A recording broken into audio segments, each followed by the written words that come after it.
Quienes también contrastaron sus planes de gobierno fueron los candidatos a legisladores por el Distrito 30 en Coyoacán. Este es el reporte.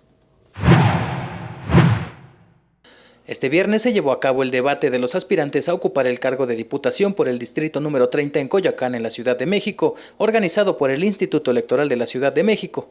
En el debate por el Distrito 30, los aspirantes dieron a conocer sus propuestas sobre cuestiones de gobierno y acciones legislativas, donde también abordaron subtemas como seguridad, movilidad y rendición de cuentas y combate a la corrupción.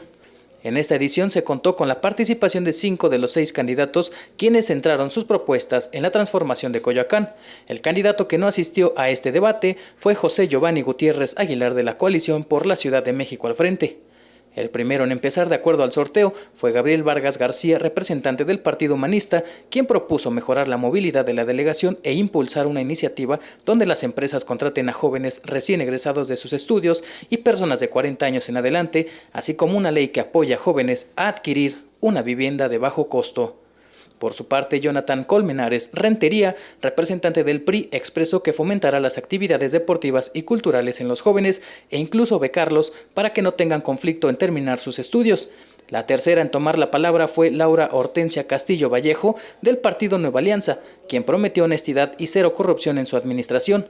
En cuestión de seguridad, dijo que capacitaría mejor a los policías de la demarcación.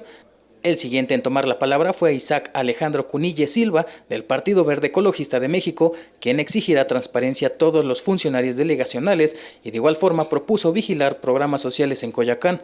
Y el último en tomar la palabra fue Alejandro de Jesús Encinas Rodríguez, de la candidatura común Juntos Haremos Historia, quien prometió acabar con la corrupción en Coyoacán, así como mejorar los programas de educación que hay en la demarcación. Así fue como los aspirantes en esta contienda dieron a conocer sus propuestas para esta próxima elección del 1 de julio.